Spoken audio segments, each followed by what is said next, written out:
నది ప్రవాహ మార్గంలో చివరి రాష్ట్రంగా గోదావరి మిగులు జలాలను పూర్తిగా వినియోగించుకునే హక్కు ఆంధ్రప్రదేశ్కు ఉందని కేంద్ర హోంమంత్రి అమిత్ షాకు ముఖ్యమంత్రి చంద్రబాబు స్పష్టం చేశారు. గోదావరి నదిలో ఎగువ దిగువ రాష్ట్రాల నీటి అవసరాలు తీర్చిన తర్వాత కూడా 90 నుంచి 120 రోజుల మిగులు నీరు ఉంటుందన్నారు. నిన్న ఢిల్లీలో అమిత్ షాను ఆయన నివాసంలో సీఎం కలిశారు. రాష్ట్ర ప్రాజెక్టులు, నిధులపై ఉభయులు చర్చించారు. రాష్ట్రంలోని కరువు ప్రాంతాలకు గోదావరి వరద నీటిని తరలించేందుకు పోలవరం బనకచెర్ల అనుసంధాన ప్రాజెక్టు కీలకమని చంద్రబాబు తెలిపారు.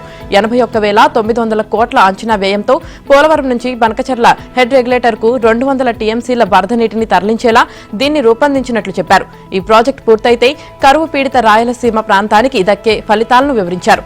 ఏడాదిగా క్లిష్టమైన పరిస్థితుల్లో రాష్ట్రానికి అండగా నిలిచినందుకు ధన్యవాదాలు తెలిపారు. వైసీపీ హయాంలో ధ్వంసమైన రాష్ట్ర ఆర్థిక వ్యవస్థను కేంద్ర సహకారంతో గాడిలో పెడుతున్నామని చెప్పారు.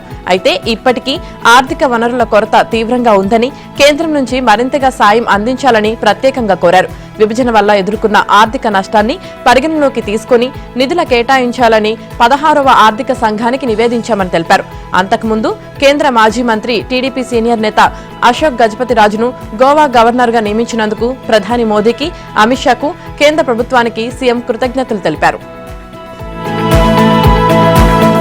దేశంలోనే అతిపెద్ద మద్యం కుంభకోణంలో నిందితులైన వైసీపీ ఎంపీ మిథున్ రెడ్డిపై ప్రత్యేక దర్యాప్తు బృందం లుకౌట్ నోటీసులు జారీ చేసింది. ముందస్తు బెయిల్ కోసం ఆయన దాఖలు చేసుకున్న పిటిషన్ను హైకోర్టు కొట్టివేసిన కొద్ది గంటల్లోనే సిట్ అప్రమత్తమైంది. ఆయన దేశం విడిచి పారిపోకుండా అడ్డుకునేందుకు చర్యలు తీసుకుంది. ఆయన కదలికలపై నిఘా పెట్టింది. మద్యం పాలసీ రూపొందించడం నుంచి పైసా వసూలు వరకు ప్రతి చోట మిథున్ పాత్రపై ఇప్పటికే ఆధారాలు సేకరించింది. ఈ మొత్తం స్కామ్ లో రాజ్ కసిరెడ్డి, మిథున్ రెడ్డి అత్యంత కీలకమైన వ్యక్తులు. ఈ స్కామ్ లో అంతిమ లబ్ధిదారు, తర్వాతి స్థానం మిథున్ రెడ్డిదే. కుంభకోణం వెనుక మాస్టర్ మైండ్ అన్న ఆరోపణలు ఉన్నాయి. ఏ జిల్లా నుంచి ఎంత, ఏ మద్యం కంపెనీ నుంచి ఎంత, వారాంతానికి వసూలైన సొమ్మెంత, ఆ డబ్బును ఎక్కడ భద్రపరిచాం, ఎవరికి అందజేశాం తదితర వివరాలన్నీ బిగ్ బాస్ కు మిథున్ చెప్పేవారని తెలుస్తుంది. డిస్టిలరీలు, సరఫరా కంపెనీల నుంచి ముడుపులు సేకరించి హవాలా నెట్వర్క్ నడిపిన రాజ్ కసిరెడ్డికి అడుగడుగునా సహకారం అందించారని సమాచారం. దోపిడీకి వీలుగా కీలక స్థానాల్లో అనుయాయులైన అధికారులను నియమించడంలో, సరఫరా ఆర్డర్లు జారీ విధానాన్ని ఆటోమేటిక్ నుంచి మాన్యువల్ గా మార్చడంలో, ఒక్కో మద్యం కేసు నుంచి దాని ధర ఆధారంగా ఎంత వసూలు చేయాలో తుది నిర్ణయం మిథున్ రెడ్డిదేనని సిట్ గుర్తించింది. ఆయన్ను కస్టడీలో విచారించాల్సిన అవసరం ఉందని హైకోర్టు కూడా అభిప్రాయపడిన ధర్మిల ఆయన్ను అదుపులోకి తీసుకోవడం ఖాయమని స్పష్టమవుతోంది. వైసీపీ హయాంలో జరిగిన వేల కోట్ల మద్యం స్కామ్ నిందితులకు తెలంగాణకు చెందిన ఫోన్ ట్యాపింగ్ కేసు నిందితుడు ఆశ్రయం ఇచ్చిన వ్యవహారం ఇప్పుడు కలకలం రేపుతుంది. 2 రాష్ట్రాల్లోనూ సంచలనం రేపిన 2 కేసులివి. గత ప్రభుత్వాల్లోని పెద్ద తలకాయలకు లాభం చేకూర్చడానికి నడిచిన వ్యవహారాలకు సంబంధించిన ఈ కేసుల్లో కీలక నిందితులను దుబాయ్ బంధం కలిపినట్లు తెలిపింది. లిక్కర్ స్కామ్ లో A1 రాజ్ కసిరెడ్డి దుబాయ్ నుంచి తిరిగి వస్తూ శంషాబాద్ లో సిట్ అధికారులకు దొరికిపోయారు. లిక్కర్ స్కామ్ కేసులో నిందితులు కిరణ్ కుమార్, చాణక్య దుబాయ్లోని శ్రవణ్ రావుకు చెందిన ఫ్లాట్ లో తలదాచుకున్నట్లు తెలిసింది. శ్రవణ్ రావు ఫోన్ ట్యాపింగ్ కేసులో నిందితుడు. లిక్కర్ స్కామ్ బయటపడిన తర్వాతే 29 సార్లు కిరణ్ కుమార్ దుబాయ్కు వెళ్లి వచ్చారని చెబుతున్నారు. శ్రవణ్ రావు కుటుంబ సభ్యులకు దుబాయ్లో అత్యంత ఖరీదైన ఫ్లాట్ ఉంది. దాని అద్దె నెలకు సుమారు 5 లక్షలు వస్తుంది. కానీ శ్రవణ్ రావు కొంతకాలంగా ఆ ఫ్లాట్ ను అద్దెకి ఇవ్వలేదు. ఆ ఫ్లాట్లోనే మద్యం కుంభకోణం కేసులో నిందితులు కిరణ్ కుమార్, చాణక్యతో పాటు మరికొందరు ఉంటున్నట్లు తాజా సమాచారం. మద్యం కుంభకోణంపై విచారణ ప్రారంభమైన కాలం నుంచి, అంటే సుమారు 2024 డిసెంబర్ నుంచి ఆ కేసులోని కొందరు నిందితులకు ఆ ఫ్లాటే ఆవాసంగా మారింది. శ్రవణ్ రావుకు మద్యం కుంభకోణం కేసులో ప్రధాన నిందితుడు రాజ్ కసిరెడ్డికి మధ్య సంబంధ బాంధవ్యాలు ఉన్నాయని చెబుతున్నారు. దానివల్లే లిక్కర్ నిందితులకు శ్రవణ్ కుమార్ తన ఫ్లాట్ లో ఆశ్రయం ఇచ్చినట్లు తెలుస్తోంది. టీడీపీ ఎమ్మెల్యే వేమిరెడ్డి ప్రశాంతి రెడ్డిపై అసభ్యకర వ్యాఖ్యలు చేసిన వైసీపీ నేత నల్లపరెడ్డి ప్రసన్న కుమార్ రెడ్డిని హైకోర్టు తీవ్రంగా మందలించింది. ఒక మహిళా ఎమ్మెల్యేపై ఆ వ్యాఖ్యలు ఏంటని నిలదీసింది. ఓ మాజీ ఎమ్మెల్యే అయి ఉండి ప్రస్తుత ఎమ్మెల్యేపై అనుచిత వ్యాఖ్యలు ఎలా చేస్తారని మండిపడింది. మహిళా నేతను గౌరవించేది ఇలాగేనా? అలాంటి వ్యాఖ్యలు చేయాల్సిన అవసరం ఏమొచ్చిందంటూ వ్యాఖ్యానించింది. అనుచిత వ్యాఖ్యలు చేయకుండా నియంత్రణలో ఉండాలని, ఈ వ్యాఖ్యతో న్యూసెన్స్ చేశారని, మాట్లాడేటప్పుడు జాగ్రత్తగా ఉండాలంటూ హైకోర్టు ఘాటుగా హెచ్చరించింది. ముందస్తు బెయిల్ మంజూరు చేయాలన్న ప్రసన్న కుమార్ రెడ్డి తరపు న్యాయవాది సుబోధ్ అభ్యర్థనను తోసిపుచ్చింది. పిటిషనర్పై పోలీసులు నమోదు చేసిన సెక్షన్లు అన్ని 7 ఏళ్లలోపు శిక్షకు వీలున్నవేనని న్యాయవాది సుబోధ్ కోర్టు దృష్టికి తీసుకువచ్చారు. ఈ కేసులో సీనియర్ న్యాయవాది వాదనలు వినిపిస్తారని, విచారణను బుధవారానికి వాయిదా వేయాలని కోరారు. ఈ వివరాలు పరిగణలోకి తీసుకున్న హైకోర్టు న్యాయమూర్తి జస్టిస్ వై లక్ష్మణరావు ముందస్తు బెయిల్ పిటిషన్పై విచారణను ఇవాళ్టికి వాయిదా వేశారు. వైసీపీ నేత ప్రసన్న కుమార్ రెడ్డి తనను అసభ్య పదజాలంతో దూషించారని ఎమ్మెల్యే వేమిరెడ్డి ప్రశాంతిరెడ్డి పోలీసులకు ఫిర్యాదు చేశారు. దీని ఆధారంగా పోలీసులు ప్రసన్న కుమార్ రెడ్డిపై కేసు నమోదు చేశారు. ఈ కేసులో తనకు ముందస్తు బెయిల్ మంజూరు చేయాలని కోరుతూ ప్రసన్న కుమార్ రెడ్డి హైకోర్టును ఆశ్రయించారు. సరస్వతి పవర్ కంపెనీ యాజమాన్య హక్కులు షేర్ల బదిలీలకు సంబంధించి మాజీ సీఎం జగన్, ఆయన తల్లి వైఎస్ విజయలక్ష్మి, చెల్లి వైఎస్ షర్మిల మధ్య ఏర్పడిన వివాదంపై తీర్పును హైదరాబాద్లోని national company law tribunal reserve చేసింది. ఈ కంపెనీలో 51.01% వాటా తమదేనని, ఈ వాటాను తమకు తెలియకుండా తల్లి, చెల్లి అక్రమంగా బదిలీ చేసుకున్నారని, ఈ బదిలీని రద్దు చేసి తమ వాటా తమకు పునరుద్ఘాటించాలంటూ జగన్, ఆయన భార్య భారతి వారి కంపెనీ క్లాసిక్ రియాలిటీ పిటిషన్ వేశారు. దీనిపై అన్ని పక్షాల తరపు వాదనలు మే 7న ముగిశాయి. ఇరు వర్గాలు మే 30 తేదీన లిఖితపూర్వక వాదనలు సైతం సమర్పించారు. వాదనలు విన్న ధర్మాసనంలో ఒక సభ్యుడు సెలవులో ఉండటంతో తీర్పు రిజర్వ్ చేయకుండా విచారణను నిన్నటికి వాయిదా వేశారు. వాదనలు విన్న ఇద్దరు సభ్యులు రాజీవ్ భరద్వాజ్, సంజయ్ పూరి తీర్పును రిజర్వ్ చేస్తున్నట్లు ప్రకటించారు. సరస్వతి పవర్ కంపెనీలో 51.01% వాటా తమదేనని జగన్, ఆయన భార్య భారతి వారి కంపెనీ క్లాసిక్ రియాలిటీ పేర్కొనగా, మొత్తం కంపెనీ తన చెప్పు చేతల్లోనే ఉందని, 99.89% వాటా తన పేరుపై ఎప్పుడో బదిలీ అయిపోయిందని, కంపెనీ తనదేనని జగన్ తల్లి విజయలక్ష్మి స్పష్టం చేశారు.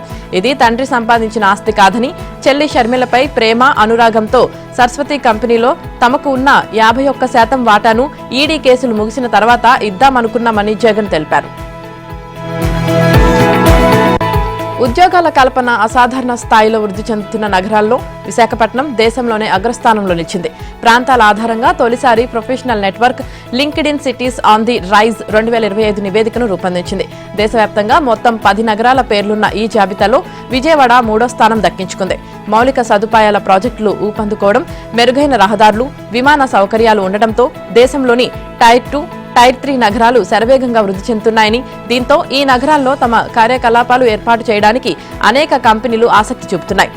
ఈ జాబితాలో అగ్రస్థానంలో ఉన్న HCL, Infosys, doctor Reddy's laboratories, Laurus labs limited వంటి ఐటీ, ఫార్మా కంపెనీలు విశాఖ, విజయవాడలో ఉద్యోగ కల్పనలో కీలకంగా ఉన్నాయి. టెక్నాలజీ కంపెనీలతో పాటు పెద్ద పెద్ద డేటా, ఫార్మా కంపెనీలను విశాఖపట్నం ఆకర్షిస్తుంది. విశాఖలో మౌలిక సదుపాయాల బలోపేతానికి ప్రభుత్వం చేస్తున్న కసరత్తు కూడా ఇందుకు దోహదం చేస్తుందని లింక్డ్ ఇన్ నివేదిక తెలిపింది. ఇక విజయవాడకు వస్తున్న పర్యాటకులు, భక్తుల సంఖ్య బాగా పెరిగింది. ఐటీ కంపెనీల రాకతో పాటు మెట్రో రైల్ ఏర్పాటు, ఎయిర్పోర్ట్ విస్తరణ తదితర అభివృద్ధి కార్యకలాపాలు ఉద్యోగ అవకాశాలను పెంచుతున్నాయి. ఈ ఏడాది ప్రతి 5 భారతీయ నిపుణుల్లో 4 తాము చేస్తున్న ఉద్యోగం మారాలని చూస్తున్న నేపథ్యంలో ప్రధాన నగరాలకు దీటుగా టైర్ 2, టైర్ 3 నగరాల్లో వస్తున్న అవకాశాలు వారికి దిశానిర్దేశం చేస్తున్నాయని లింక్డ్ ఇన్ తెలిపింది. రాబోయే 4 ఏళ్లలో ఐటీ, ఎలక్ట్రానిక్స్, డేటా సెంటర్లు, గ్లోబల్ క్యాపబిలిటీ సెంటర్ల ద్వారా 10 లక్షల ఉద్యోగాల కల్పనే లక్ష్యంగా అధికార యంత్రాంగం పనిచేయాలని మంత్రి లోకేష్ ఆదేశించారు. ఉన్నతాధికారులతో ఆయన ఉండవల్లి నివాసంలో దీనిపై సమీక్ష నిర్వహించారు. రాష్ట్రంలో ఐటీ, ఎలక్ట్రానిక్స్ పరిశ్రమలు, గ్లోబల్ క్యాపబిలిటీ సెంటర్లు, డేటా సెంటర్ల ఏర్పాటుకు ఇప్పటి వరకు 95 ప్రముఖ సంస్థలు ముందుకు వచ్చాయని, అవి 1,00,000 కోట్ల పెట్టుబడులు పెట్టేందుకు సిద్ధంగా ఉన్నాయని తెలిపారు. త్వరితగతిన ఈ సంస్థలు తమ యూనిట్లను ఏర్పాటు చేయడానికి అవసరమైన అనుమతులు, ఇతర సౌకర్యాలు కల్పించాలని మంత్రి ఆదేశించారు. ప్రతిష్టాత్మక టీసీఎస్, కాగ్నిజెంట్ సంస్థలకు విశాఖలో ఇప్పటికే భూ కేటాయింపులు పూర్తి చేశామని అధికారులు తెలిపారు. ఆ సంస్థలు సాధ్యమైనంత త్వరగా కార్యకలాపాలు ప్రారంభించేలా చర్యలు తీసుకోవాలని మంత్రి సూచించారు. బెంగళూరు పర్యటనలో ఏఎన్ఎస్ఆర్, సత్వా సంస్థలు తమతో జీసీసీ ఏర్పాటుకు ఎంఓయూలు కుదుర్చుకున్నాయని ఆయన వివరించారు. వీటి ద్వారా 35,000 ఉద్యోగాలు రానున్నాయని చెప్పారు. రాష్ట్రానికి వచ్చే చిన్న సంస్థల కోసం 26 జిల్లా కేంద్రాల్లో వర్కింగ్ స్పేస్ సిద్ధం చేయాలని అధికారులకు లోకేష్ ఆదేశించారు. రతన్ టాటా ఇన్నోవేషన్ హబ్ ను త్వరలోనే ప్రారంభించనున్నట్లు మంత్రి లోకేష్ వెల్లడించారు. విశాఖ, రాజమహేంద్రవరం, విజయవాడ, తిరుపతి, అనంతపురంలో ప్రాంతీయ స్పోక్ కేంద్రాల ఏర్పాటుకు చర్యలు వేగవంతం చేయాలని అధికారులను ఆదేశించారు. ఏపీలో మద్యం ధరలకు ముక్కుతాడు పడింది. సీఎం చంద్రబాబు చర్యలతో దాదాపు 20కి పైగా ప్రీమియం బ్రాండ్ల మద్యం ధరలు దిగివచ్చాయి. దీంతో ఒక్కో బాటిల్పై 20 రూపాయల నుంచి 200 రూపాయల దాకా తగ్గింది. ఫలితంగా నెలకు 116 కోట్ల వరకు మద్యం ప్రియులపై బాదుడు భారం లేకుండా పోయింది. ఎప్పుడూ ధరలు పెంచాలని అడిగే మద్యం కంపెనీలు ఇలా ధరలు తగ్గించుకోవడం వెనుక వారు గత జగన్ ప్రభుత్వంలో మాదిరిగా ప్రస్తుత సర్కార్ పెద్దలకు ఎలాంటి ముడుపులు ఇవ్వాల్సిన అవసరం లేకపోవడమే. వైసీపీ హయాంలో మద్యం అమ్ముకోవాలంటే విచ్చలవిడిగా దోపిడీకి కేరాఫ్ గా మారిపోయింది. ప్రస్తుతం ప్రభుత్వం వాటిని మద్యం ప్రియులకు అందుబాటులోకి తీసుకురావడమే కాకుండా 20కి పైగా ప్రీమియం మద్యం బాటిళ్ల ధరలు తగ్గేలా చేసింది. వాస్తవానికి సాధారణంగా 4-5 ఏళ్లకు ఒకసారి మద్యం బ్రాండ్ల కంపెనీలు ధరలు పెంచాలని ప్రభుత్వాలని కోరుతుంటాయి. దీనికి అనుగుణంగా ప్రభుత్వాలు కూడా ధరలు పెంచుతాయి. కానీ దేశంలో తొలిసారి రాష్ట్రంలో సీఎం చంద్రబాబు నేతృత్వంలో ప్రభుత్వం ఏర్పడ్డాక కంపెనీలు దాదాపు 20కి పైగా మద్యం బ్రాండ్ల ధరలు తగ్గించాయి. కంపెనీలు ధరలు తగ్గించడంతో వాటికి అనుగుణంగా ప్రభుత్వం పన్నులు కూడా తగ్గించింది. ఫలితంగా ఆయా బ్రాండ్ల ధరలు దిగివచ్చాయి. హైదరాబాద్లోనే అత్యంత ఖరీదైన ప్రాంతం మోఖిలాలో 6,500 చదరపు గజాల స్థలం, అంటే దాదాపు ఎకరన్నర. హైదరాబాద్ శివారులో 11 ఎకరాల పొలం. హైదరాబాద్ సహా తెలంగాణలోని వివిధ ప్రాంతాల్లో వాణిజ్య సముదాయాలు, అపార్ట్మెంట్లు, 5 స్టార్ లగ్జరీ విల్లాలు, సెలబ్రిటీ ప్రాజెక్టుల్లో కోట్ల రూపాయల విలువైన ఫ్లాట్లు, ఇవన్నీ కాకుండా ఒక సోలార్ పవర్ ప్రాజెక్టు కూడా. కాళేశ్వరం ప్రాజెక్టులో అత్యంత కీలకంగా వ్యవహరించిన విశ్రాంత engineer in chief C Muralidhar Rao ఆస్తుల్లో ఇవి కొన్ని మాత్రమే. ఆయన ఆస్తుల మార్కెట్ విలువ 500 కోట్ల రూపాయలను దాటిపోవచ్చని అవినీతి నిరోధక శాఖ అధికారులే అంచనా వేస్తున్నారు. ఉమ్మడి ఆంధ్రప్రదేశ్లో మురళీధర్ రావు ఈఎన్సీ జనరల్ గా పదవి విరమణ పొందారు. తన పదవీ కాలాన్ని పెంచుకుంటూ కేసీఆర్ సర్కార్లో 10 ఏళ్లు ఆయన కొనసాగారు. ఈఎన్సీ జనరల్ గా అప్పట్లో కాళేశ్వరం ప్రాజెక్టులో అత్యంత కీలకంగా పనిచేశారు. కాంగ్రెస్ ప్రభుత్వం అధికారంలోకి వచ్చిన తర్వాత కూడా కొన్నాళ్లు కొనసాగారు. పదవి విరమణ తర్వాత మొత్తం మీద 13 ఏళ్ల పాటు ఆయన నీటిపారుదల శాఖలోనే పనిచేశారు. ఆదాయానికి మించి ఆస్తులు కూడబెట్టారంటూ ఆరోపణలు రావడంతో నిన్న ఉదయం ఏసీబీ ఆయనను అదుపులోకి తీసుకుంది. జూబ్లీహిల్స్, మొకిలా, కరీంనగర్, జహీరాబాద్, వరంగల్, కోదాడ సహా మొత్తం 11 ప్రాంతాల్లో మురళీధర్ రావు ఆయన బంధువులు, సన్నిహితుల ఇళ్లలో సోదాలు నిర్వహించింది. పారిశ్రామిక విధానాలను మరింత మెరుగుపరుచుకుంటూ తెలంగాణను పెట్టుబడులకు నిలయంగా మార్చాలనే లక్ష్యంతో ప్రభుత్వం ముందుకు వెళ్తుందని ముఖ్యమంత్రి రేవంత్ రెడ్డి అన్నారు. పారిశ్రామిక రంగంలో పెట్టుబడులు పెట్టే వారికి అవసరమైన ప్రోత్సాహాలను అందిస్తామని, పెట్టుబడులతో ముందుకు రావాలని పారిశ్రామికవేత్తలను కోరారు. మేడ్చల్, మల్కాజిగిరి జిల్లా తుర్కపల్లి జీనోమ్ వ్యాలీలో ఐకార్ బయోలాజిక్స్ పరిశ్రమ నూతన యూనిట్ ను ఆయన శంకుస్థాపన చేశారు. రాష్ట్రానికి ప్రపంచ స్థాయిలో గుర్తింపు తీసుకువచ్చేందుకు కృషి చేస్తున్న పారిశ్రామికవేత్తలను రాష్ట్ర ప్రభుత్వం తరపున అభినందిస్తున్నామన్నారు. ప్రపంచ బల్క్ డ్రగ్ రాజధానిగా హైదరాబాద్ రూపుదిద్దుకుంటుందన్నారు. దేశంలో 33% టీకాలను కేవలం జీనోమ్ వ్యాలీ నుంచే ఉత్పత్తి చేస్తుందన్నారు. బల్క్ డ్రగ్స్ లో 40% ఇక్కడే ఉత్పత్తి చేస్తున్నారని, కోవిడ్ సమయంలో దాదాపు 100 దేశాలకు వ్యాక్సిన్ అందించిన ఘనత జీనోమ్ వ్యాలీకి దక్కిందన్నారు. జీవశాస్త్రాల అభివృద్ధికి అవసరమైన ఎకోసిస్టమ్ హైదరాబాద్లో ఉందని, పారిశ్రామిక రంగం అభివృద్ధికి అవసరమైన రాయితీలు, ప్రోత్సాహకాలు, మౌలిక సదుపాయాలు, అనుమతులు జారీ తదితర విషయాల్లో సానుకూల వాతావరణం కల్పిస్తామని, తెలంగాణను మరింత అభివృద్ధి చేసేందుకు పారిశ్రామికవేత్తలు సహకరించాలని కోరారు. గోదావరి బనకచర్ల అనుసంధానం ప్రాజెక్టుకు సమాంతరంగా ఇచ్చంపల్లిలో రిజర్వాయర్ నిర్మాణానికి తెలంగాణ ప్రభుత్వం సూత్రప్రాయంగా అంగీకరించింది. ఇచ్చంపల్లి రిజర్వాయర్ నుంచే గోదావరి, కావేరీ అనుసంధానం చేపట్టాలని, ఈ రిజర్వాయర్ బ్యాక్ వాటర్ నుంచి 200 టీఎంసీల నీటిని తరలించడానికి వీలుగా అవసరమైన ఆర్థిక సహాయం ఏఐబీపీ, PMKSY నుంచి చేయాలని కేంద్రాన్ని కోరింది. దీనికి సంబంధించి తెలుగు రాష్ట్రాల ముఖ్యమంత్రులతో కేంద్ర జలశక్తి శాఖ మంత్రి సిఆర్ పాటిల్ నిర్వహించే సమావేశపు ఎజెండాలో దీనిని చేర్చాలని తెలంగాణ నీటిపారుదల శాఖ మంత్రి ఎన్ ఉత్తమ్ కుమార్ రెడ్డి లేఖ కూడా రాశారు. ఇచ్చంపల్లిపై ప్రభుత్వం నెల రోజులుగా సమాలోచనలు జరుపుతుంది. తాజాగా గోదావరిపై ఎగువన తెలంగాణ ప్రాజెక్టులు కట్టుకుంటే తమకు అభ్యంతరాలు లేవని ఏపీ సీఎం చంద్రబాబు కూడా ప్రకటించారు. మరోవైపు గోదావరి బనకచర్ల అనుసంధాన ప్రాజెక్టు కింద ఏకంగా 200 టీఎంసీలను తరలించడానికి వీలుగా ఏపీ ప్రయత్నాలు ముమ్మరం చేస్తుంది. అంతేకాకుండా పోలవరం నుంచే గోదావరి, కావేరీ అనుసంధానం చేపట్టాలని కేంద్రంపై ఒత్తిడి కూడా చేస్తుంది. ఏపీ ప్రయత్నాలను అడ్డుకోకపోతే గోదావరి, కావేరీ అనుసంధానం కూడా తెలంగాణ చేజారే అవకాశం ఉందని భావించిన ప్రభుత్వం వ్యూహాత్మకంగా వ్యవహరించి ఇచ్చంపల్లిని తెరపైకి తెచ్చినట్లు తెలుస్తుంది. వాస్తవానికి గోదావరి, కావేరీ అనుసంధాన్ని ఇచ్చంపల్లి నుంచే చేపట్టాలని జాతీయ నీటి అభివృద్ధి సంస్థ ఎన్నో ఏళ్లుగా ప్రతిపాదిస్తుంది. అయితే గత ప్రభుత్వం సమ్మక్క సాగర్ నుంచే చేపట్టడానికి సమ్మతి తెలిపింది. తెలుగు రాష్ట్రాల జల వివాదాలపై చర్చించుకునేందుకు గాను కేంద్ర జలశక్తి శాఖ ఇవాళ ఢిల్లీలో నిర్వహించనున్న సమావేశపు ఎజెండాలో గోదావరి బనకచెర్ల ప్రాజెక్టును చేర్చడంపై తెలంగాణ తీవ్ర అభ్యంతరం వ్యక్తం చేసింది. కేంద్ర జలశక్తి శాఖ కార్యదర్శి ముఖర్జీకి తెలంగాణ ప్రభుత్వ ప్రధాన కార్యదర్శి కె రామకృష్ణరావు నిన్న లేఖ రాశారు. తక్షణమే ఎజెండాను సవరించాలని కోరారు. ఈ ప్రాజెక్టుకు వ్యతిరేకంగా ముఖ్యమంత్రి రేవంత్ రెడ్డి, నీటిపారుదల శాఖ మంత్రి ఉత్తమ్ కుమార్ రెడ్డి పదే పదే అభ్యంతరం తెలుపుతున్న విషయాన్ని గుర్తు చేశారు.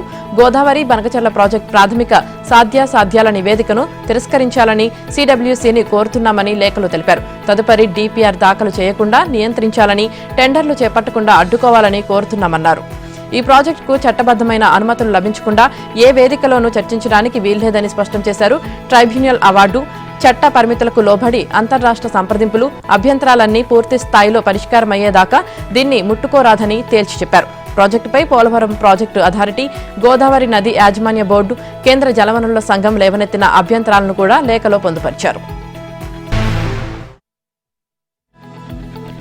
డ్రగ్స్ విక్రయాలు, కొనుగోలుల్లో సెలబ్రిటీలతో పాటు పోలీసు అధికారుల పిల్లల పేర్లు వెలుగులోకి వస్తున్నాయి. 24 గంటల్లోనే డ్రగ్స్ డీల్స్ కు సంబంధించి 2 పోలీసు అధికారుల పుత్రరత్నాలను Telangana anti narcotics wing, eagle బృందాలు అరెస్టు చేశాయి. ఇలా అరెస్ట్ అయిన వారిలో మల్నాడు కిచెన్ యజమాని సూర్యతో కలిసి డ్రగ్స్ దందాలో క్రియాశీలకంగా ఉన్న ఇంటెలిజెన్స్ అదనపు ఎస్పీ వేణుగోపాలరావు కుమారుడు రాహుల్ తేజ, సైబరాబాద్ ఏఆర్ డీసీపీ సంజీవ్ కుమారుడు మోహన్ ఉన్నారు. నిజానికి రాహుల్ తేజపై గత ఏడాది నిజామాబాద్ జిల్లా డిచ్పల్లిలో డ్రగ్స్ కేసు నమోదైంది. ఈ కేసులో తేజ A3గా ఉన్నారు. తేజ నుంచి డ్రగ్స్ కొనుగోలు చేసినట్లు ప్రధాన నిందితుల వాంగ్మూలం ఇచ్చినప్పటికీ నిజామాబాద్ పోలీసులు తేజ జోలికి వెళ్లలేదు. సూర్యతో తేజకు వ్యాపార భాగస్వామ్యం ఉందని, సూర్య కాల్ లిస్టులో డ్రగ్స్ డీల్లో భాగస్వాములైన పలువురి నెంబర్లు బయటపడటంతో ఒక్కొక్కరిని ఈగల్ బృందాలు విచారిస్తున్న క్రమంలో తేజ సంగతి వెలుగులోకి వచ్చింది. తన బ్యాచ్ లో పోలీసు అధికారుల సంతానం కూడా ఉండటంతో సూర్య 3 ఏళ్లుగా డ్రగ్స్ దందా యథేచ్ఛగా నడిపించాడని, కొందరు రాజకీయ నాయకుల పుత్రరత్నాలు, మరికొంతమంది సెలబ్రిటీలు సూర్య కాల్ లిస్టులో ఉన్నట్లు ఈగల్ గుర్తించింది. ఈ కేసులో అరెస్టైన వారి సంఖ్య 10కి చేరింది. సూర్యతో పాటు హర్ష, యశ్వంత్, జస్వంత్, నవదీప్, పవన్, రాహుల్, ఫుడ్ బ్లాగర్ సూర్య, తేజ, మోహన్లను ఈగల్ బృందాలు అరెస్టు చేశాయి. డిప్యూటీ సీఎం బట్టి విక్రమార్కకు బీజేపీ రాష్ట్ర అధ్యక్షుడు రామచంద్రరావు లీగల్ నోటీస్ ఇచ్చారు. రోహిత్ వేముల ఆత్మహత్య అంశంపై బట్టి చేసిన వ్యాఖ్యలను రామచంద్రరావు తీవ్రంగా పరిగణించారు. తనపై నిరాధార ఆరోపణలు చేసినందుకు 3 రోజుల్లో బహిరంగ క్షమాపణ చెప్పాలని డిమాండ్ చేశారు. లేని పక్షంలో 25 కోట్ల పరువు నష్టం దావా వేస్తానని, క్రిమినల్ కేసులు కూడా ఎదుర్కోక తప్పదని హెచ్చరించారు. కాంగ్రెస్ ప్రభుత్వం బీసీ రిజర్వేషన్ పేరుతో ప్రజల చెవిలో పువ్వు పెట్టే ప్రయత్నం చేస్తుందని రామచంద్రరావు అన్నారు. ఓటు బ్యాంకు కోసమే కాంగ్రెస్ రిజర్వేషన్ నాటకం ఆడుతుందని విమర్శించారు. బీసీలకు 42% రిజర్వేషన్లు కల్పిస్తామని హామీ ఇచ్చిన కాంగ్రెస్ ఇప్పుడు అందులో 10% మతపరమైన రిజర్వేషన్లు కలపాలని చూస్తుందని, ఇది బీసీలకు వ్యతిరేక చర్య అని స్పష్టం చేశారు. బీఆర్ఎస్ ప్రభుత్వం మాదిరిగానే కాంగ్రెస్ సర్కారు కూడా అవినీతి, ప్రజా వ్యతిరేక పాలనను కొనసాగిస్తుందని ఆరోపించారు. గత ప్రభుత్వాలు పంచాయతీ వ్యవస్థలను నిర్వీర్యం చేశాయని మండిపడ్డారు. హైడ్రా తెలంగాణలోనే కాదు, దేశవ్యాప్తంగా చర్చనీయాంశమైన సంస్థ. అక్రమార్కుల గుండెల్లో గుబులు పుట్టిస్తున్న సంస్థ. చెరువులు, నాలాలు, పార్కులు, ప్రభుత్వ స్థలాల పరిరక్షణ, విపత్తుల నిర్వహణ లక్ష్యంగా హైడ్రాను ఏర్పాటు చేశారు. ఈ సంస్థ ఏర్పడి ఈ నెల 19కి ఏడాది పూర్తవుతుంది. చెరువులు, పార్కులతో భవిష్యత్ తరాలకు ఆరోగ్యకరమైన హైదరాబాద్ను అందించడమే తమ లక్ష్యమన్న రంగనాథ్ ఇక నుంచి నిర్మాణాత్మకంగా ముందుకు వెళ్తామన్నారు. కూల్చడమే కాదు, చెరువుల నిర్మాణాలపైన ప్రత్యేకంగా దృష్టి సారిస్తామని చెప్పారు. ఏడాది కాలంలో ఎక్కువ మంచి, అక్కడక్కడ చేదు అనుభవాలు ఉన్నాయన్నారు. చెరువులు, నాలాలు, పార్కులు, ప్రభుత్వ స్థలాల్లో ఆక్రమణలు తొలగించి స్వాధీనం చేసుకోవడం సంతృప్తినిస్తుందన్నారు. సంస్థ ఏర్పాటు చేసిన మొదట్లో కొంత గందరగోళం ఏర్పడిందన్నారు. ఆక్రమణల తొలగింపు సమయంలో కొంత మానవతా దృక్పథంతో ఉండాల్సిందని, 1-2 చోట్ల అది లోపించిందన్నారు. సామాన్లు బయట పెట్టే సమయం ఇవ్వకపోవడం వంటివి ఇబ్బందికరంగా మారాయన్నారు. దీంతో సంస్థపై కొందరు కావాలనే దుష్ప్రచారం చేశారని, ఇప్పుడు జాగ్రత్తగా వ్యవహరిస్తున్నామన్నారు. చెరువులు, పార్కులు, నాలాల ఆక్రమణలపై సుప్రీంకోర్టు తీర్పు ప్రకారం నడుచుకుంటామని, తమకు పలు అంశాలపై అవగాహన వచ్చిందని, ఇంకా నేర్చుకుంటున్నామని రంగనాథ్ తెలిపారు. పార్లమెంటు వర్షాకాల సమావేశంలో కేంద్రాన్ని ఇరకాటంలో పెట్టేందుకు ప్రతిపక్ష కాంగ్రెస్ ప్రయత్నాలు ముమ్మరం చేసింది. పహల్గాం ఉగ్రదాడి, బీహార్లో ఓటరు జాబితా సమగ్ర సవరణ, జమ్మూ కాశ్మీర్కు రాష్ట్ర హోదా కల్పించడం, దేశవ్యాప్తంగా మహిళలపై చోటు చేసుకుంటున్న దారుణాలను పార్లమెంటు ఉభయ సభల్లో లేవనెత్తేందుకు సిద్దమవుతుంది. Congress parliamentary party chairperson Sonia Gandhi అధ్యక్షతన నిన్న నిర్వహించిన వ్యూహాత్మక సమావేశంలో నిర్ణయించారు. దేశవ్యాప్తంగా నిరుద్యోగం, రైతు సమస్యలు, దేశ భద్రతపైన ప్రశ్నలు లేవనెత్తేందుకు కాంగ్రెస్ సిద్దమవుతుంది. జూలై 21 నుంచి పార్లమెంటు వర్షాకాల సమావేశాలు జరగనున్నాయి. సోనియా గాంధీ నేతృత్వంలో 10 జన్పథ్లో పార్లమెంటరీ వ్యూహాత్మక కమిటీ సమావేశమైంది. ఏఐసీసీ అధ్యక్షుడు మల్లికార్జున ఖర్గే, లోక్సభలో ప్రతిపక్ష నేత రాహుల్ గాంధీ, కాంగ్రెస్ సీనియర్ నేతలు ప్రమోద్ తివారీ, జయరాం రమేష్, సురేష్, మాణిక్యం ఠాకూర్ తదితరులు ఈ సమావేశానికి హాజరయ్యారు. విపక్ష నేత రాహుల్ గాంధీకి వ్యతిరేకంగా దాఖలైన ఓ ప్రజా ప్రయోజన వ్యాజ్యాన్ని బాంబే హైకోర్టు కొట్టివేసింది. హిందుత్వ సిద్ధాంతకర్త వినయ్ నాయక్ సావర్కర్ గురించి రాహుల్ పరిపక్వత లేని, బాధ్యతారాహిత్యమైన ప్రకటనలు చేశారని, తద్వారా పిటిషనర్ హక్కులను ఉల్లంఘించారని ఆరోపిస్తూ కోర్టులో అభినవ్ భారత్ కాంగ్రెస్ వ్యవస్థాపక అధ్యక్షుడు పంకజ్ ఫడ్నవీస్ పిల్ దాఖలు చేశారు. సావర్కర్ పై రాహుల్ కు ఉన్న జ్ఞాన శూన్యతను తొలగించుకునేందుకు గాను పిటిషన్ను చదవాలంటూ ఆయన్ను ఆదేశించాలని పిల్లో పంకజ్ కోరారు. ఈ వ్యాజ్యాన్ని నిన్న బాంబే హైకోర్టు విచారించింది. సావర్కర్ గురించి అజ్ఞానాన్ని తొలగించుకునేందుకు పిల్లోని కంటెంట్ను చదవాలని రాహుల్ గాంధీని ఎలా ఆదేశించగలమని పిటిషనర్ను ధర్మాసనం ప్రశ్నించింది. రాహుల్ భవిష్యత్తులో ప్రధాని అయితే విధ్వంసం సృష్టిస్తారని పిల్లో పంకజ్ ఆరోపించారు. దీనికి ధర్మాసనం మాకైతే తెలియదు, రాహుల్ ప్రధాని అవుతారని మీకు తెలుసా అని ప్రశ్నించింది. మరోవైపు పరువు నష్టం దావాలో రాహుల్ కు లక్నవూలోని స్థానిక ఎంపీ, ఎమ్మెల్యేల ప్రత్యేక కోర్టు బెయిల్ మంజూరు చేసింది. ఆయన స్వయంగా అదనపు chief judicial magistrate Alok Varma ముందు హాజరై బెయిల్ పత్రాలను సమర్పించారు. వరుసగా 5 వాయిదాలకు హాజరు కాకపోవడంతో కోర్టు వారెంట్ జారీ చేసింది. దాంతో ఆయన కోర్టుకు స్వయంగా హాజరయ్యి బెయిల్ పత్రాలను అందజేశారు. ఉగ్రవాదం, వేర్పాటువాదం, తీవ్రవాదం అనేవి 3 దుష్టశక్తులని భారత విదేశాంగ శాఖ మంత్రి ఎస్ జయశంకర్ అన్నారు. పహల్గాం ఉగ్రదాడి అంశాన్ని నిన్న జరిగిన షాంఘై సహకార సంస్థ సమావేశంలో ఆయన ప్రస్తావించారు.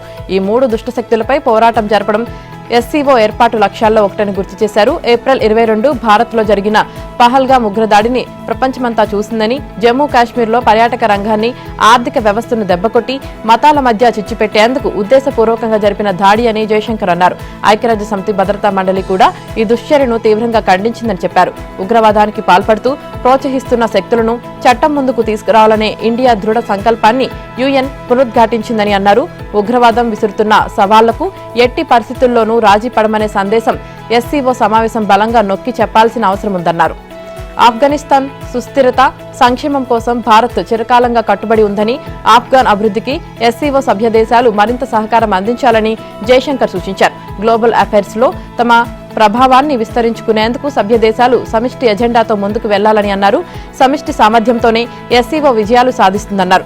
ఆర్థిక సహకారం కూడా చాలా కీలకమని, ఎస్సీఓ ప్రాంతంలో రవాణా మార్గాలు లేకపోవడం వంటి అవరోధాల కారణంగా వాణిజ్యం, ఇన్వెస్ట్మెంట్స్ పై ప్రభావం చూపుతుందన్నారు. ఇంటర్నేషనల్ నార్త్ సౌత్ ట్రాన్స్పోర్ట్ కారిడార్ను ప్రమోట్ చేసేందుకు రెట్టించిన ఉత్సాహంతో సభ్య దేశాలు దృష్టి సారించాలని సూచించారు. ఎంఐఎం పార్టీ గుర్తింపును రద్దు చేయాలన్న ఓ పిటిషన్ను సుప్రీంకోర్టు కొట్టివేసింది. దీనికి సంబంధించి ఢిల్లీ హైకోర్టు ఇచ్చిన తీర్పును సమర్థించింది. తిరుపతి నరసింహ మురారి అనే వ్యక్తి తరపున దాఖలైన ఈ పిటిషన్పై జస్టిస్ సూర్యకాంత్, జస్టిస్ జై మాల్యా బాగ్చీలతో కూడిన ధర్మాసనం నిన్న విచారణ జరిపింది. పిటిషనర్ తరపున విష్ణుశంకర్ జైన్ అనే న్యాయవాది వాదనలు వినిపించారు. ఎంఐఎం పార్టీ ముస్లింలు ఇస్లామిక్ విద్యను పెంపొందిస్తామని, షరియా చట్టం పట్ల అవగాహన పెంచుతామని చెబుతుందని అభ్యంతరం వ్యక్తం చేశారు. దీనికి ధర్మాసనం స్పందిస్తూ దీంట్లో తప్పేముందని, ఇస్లామిక్ విద్యను బోధించడం తప్పేమీ కాదని చెప్పింది. మరిన్ని రాజకీయ పార్టీలు ఇలా విద్యా సంస్థలను ఏర్పాటు చేస్తే తాము స్వాగతిస్తామని వ్యాఖ్యానించింది. దీనిపై న్యాయవాది స్పందిస్తూ వేదాలు, ఉపనిషత్తులు, పురాణాలను నేర్పించడానికి హిందూ పేరుతో తాను ఒక రాజకీయ పార్టీ పెడతానంటే ఎన్నికల సంఘం అంగీకరించదని, ఇది వివక్షేనని అన్నారు. దీనికి ధర్మాసనం బదులిస్తూ వేదాలు, ఉపనిషత్తులు బోధించడానికి ఈసీ అభ్యంతరం చెబితే సంబంధిత వేదికలపై ఫిర్యాదు చేయండని సూచించింది. చట్టం తప్పకుండా తగిన చర్యలు తీసుకుంటుందని స్పష్టం చేసింది. ఒక మతపరమైన చట్టానికి రాజ్యాంగం రక్షణ కల్పిస్తున్నప్పుడు ఆ మతపరమైన చట్టాన్ని తాము బోధిస్తామని ఏదైనా రాజకీయ పార్టీ చెబితే అందులో అభ్యంతరాలు ఉండక్కర్లేదని తెలిపింది. ఇక దేశంలోని మైనార్టీల హక్కులను రాజ్యాంగం కొన్ని రక్షణలు కల్పించిందని, ఆ రక్షణల అమలు కోసం పనిచేస్తామని ఎంఐఎం రాజ్యాంగం స్పష్టం చేస్తుందని పేర్కొంది. ట్రంప్ విధించే ఆంక్షలను ఎదుర్కొనేందుకు సిద్ధమని రష్యా కౌంటర్ ఇచ్చింది. ఉక్రెయిన్ యుద్ధాన్ని ముగించేందుకు 50 రోజుల్లోపు ఒప్పందం కుదుర్చుకోకపోతే పెద్ద ఎత్తున టారిఫ్లు విధిస్తానంటూ ట్రంప్ హెచ్చరించినా రష్యా కొట్టిపారేసింది. రష్యాపై ఇప్పటికే పెద్ద ఎత్తున ఆంక్షలు అమల్లో ఉన్నాయని, వాటిని మేం సమర్థంగా ఎదుర్కొంటున్నామని రష్యా విదేశాంగ శాఖ మంత్రి అన్నారు. కొత్త వాటిని ధీటుగా ఎదుర్కొంటామని చెప్పడంలో ఎటువంటి సందేహం లేదన్నారు. ఉక్రెయిన్ యుద్ధం పరిష్కారానికి 50 రోజుల సమయం ఇవ్వడం వెనుక ట్రంప్ ఆంతర్యాన్ని తెలుసుకోవాలని ఉందన్నారు. గతంలోనూ 24 గంటలు 100 రోజులు ఇలా గడువులు ఇచ్చారని గుర్తు చేశారు. ఉక్రెయిన్ యుద్ధం ముగింపు వ్యవహారంలో రష్యా వైఖరిపై ట్రంప్ ఇప్పటికే పలుమార్లు మండిపడ్డారు. సోమవారం నాటో సెక్రటరీ జనరల్ మార్క్ రుత్తేతో భేటీ సందర్భంగా పుతిన్పై విమర్శలు గుప్పించారు. ఆయన తీరు తీవ్ర అసంతృప్తికి గురిచేసిందన్నారు. అమెరికా బలగాల ఉపసంహరణ తర్వాత 2021లో ఆఫ్ఘన్ను తాలిబాన్లు తమ ఆధీనంలోకి తీసుకున్న విషయం తెలిసిందే. ఈ క్రమంలో వేలాది మంది ఆఫ్ఘనీలకు బ్రిటన్ రహస్య పునరావాసం కల్పించినట్లు తెలిసింది. ఇందుకు సంబంధించి ఇప్పటి వరకు కొనసాగిన రహస్య కార్యక్రమాన్ని ఎత్తివేసి ఇక నుంచి బహిరంగంగానే చేపట్టనున్నట్లు బ్రిటన్ ప్రభుత్వం ప్రకటించింది. వీరి వ్యక్తిగత సమాచారం లీక్ కావడం, వీరిని తాలిబాన్లు లక్ష్యంగా చేసుకుంటారనే భయాందోళనలకు ఎటువంటి ఆధారాలు లేవని తెలిపింది. ఆఫ్ఘన్ను తాలిబాన్లు వశం చేసుకున్న తర్వాత పునరావాసం కోసం వేలాది మంది బ్రిటన్లో దరఖాస్తు చేసుకున్నారు. వీరంతా గతంలో బ్రిటన్ సైన్యంతో కలిసి పనిచేసిన వాళ్లే. అయితే వీరిలో 19,000 మంది వ్యక్తిగత సమాచారం 2022లో లీక్ అయింది. ఆ తర్వాత ఆ వివరాలు ఆన్లైన్లో ప్రత్యక్షమయ్యాయి. దీంతో వారి పునరావాసం కోసం ఓ రహస్య కార్యక్రమాన్ని ఏర్పాటు చేసిన అప్పటి ప్రభుత్వం ఈ వివరాలు బహిర్గతం కాకుండా ఉంచే లక్ష్యంతో సూపర్ ఇంజెక్షన్ పేరుతో కోర్టు నుంచి కీలక ఉత్తర్వులు పొందింది. అయితే నాటి ఆంక్షలకు ప్రస్తుత ప్రభుత్వం జూలై 15 నాటికి ముగింపు పలికింది. ఇక నుంచి దీన్ని పబ్లిక్ గానే చేపట్టనున్నట్లు తెలిపింది. అయితే లీక్ అయిన సమాచారం వల్ల ఆఫ్ఘనీలకు తాలిబాన్ల నుంచి అధిక ముప్పు ఉందని చెప్పలేమని, దీనికి సంబంధించి స్వల్ప ఆధారాలు మాత్రమే లభ్యమైనట్లు స్వతంత్ర సమీక్షలో తేలిందని చెప్పింది. మొత్తంగా ఈ కార్యక్రమం కింద దాదాపు 36,000 మందికి బ్రిటన్లో పునరావాసం కల్పించగా ఇందుకోసం భారీ మొత్తంలో ఖర్చు అవనున్నట్లు అంచనా. సెప్టెంబర్ 11, 2001 దాడుల తర్వాత అల్ ఖైదా తాలిబాన్లకు వ్యతిరేకంగా పోరాడేందుకు ఆఫ్ఘన్లో బ్రిటిష్ సైన్యాన్ని భారీగా మోహరించింది. ఆపరేషన్ కీలక సమయం నాటికి దాదాపు 10,000 మంది సైన్యం అక్కడ ఉన్నట్లు అంచనా. వీరిలో ఎక్కువగా హెల్మండ్ ప్రావిన్స్లోనే మోహరించారు. అయితే ఈ ఆపరేషన్కు 2014లో బ్రిటన్ ముగింపు పలికింది. క్రికెట్కు లాస్ ఏంజల్స్ ఒలింపిక్స్లో చోటు కల్పించిన నిర్వాహకులు జెంటిల్మన్ గేమ్ కు సంబంధించిన షెడ్యూల్ను నిన్న ప్రకటించారు. 2028 జూలై 12న క్రికెట్ మ్యాచ్లు T20 ఫార్మాట్లో మొదలవుతాయి. జూలై 20, 29 తేదీల్లో మెడల్ మ్యాచ్లు జరుగుతాయి. పురుషులు, మహిళల విభాగాల నుంచి మొత్తం 12 జట్లు స్వర్ణ, రజత, కాంస్య పతకాల కోసం పోటీ పడతాయి. మ్యాచ్లన్నీ లాస్ ఏంజల్స్ కు 50 కిలోమీటర్ల దూరంలోని పొమేనా నగరంలో జరుగుతాయి. తొలిసారి, చివరిసారిగా 1900 ప్యారిస్ ఒలింపిక్స్ లో క్రికెట్ పోటీలు జరిగాయి. ఆ క్రీడల్లో 2 జట్లు మాత్రమే పోటీ పడ్డా 2 రోజుల మ్యాచ్లో బ్రిటన్ను ఓడించి ఫ్రాన్స్ స్వర్ణం గెలిచింది. మళ్లీ ఇన్నేళ్ల తర్వాత జెంటిల్మన్ గేమ్ కు విశ్వ క్రీడల్లో ప్రాతినిధ్యం దక్కింది. 2028 ఒలింపిక్స్ లో క్రికెట్ తో పాటు baseball, softball, flag football, lacrosse, squash క్రీడలకు కూడా అంతర్జాతీయ ఒలింపిక్ కమిటీ ఆమోదం తెలిపింది.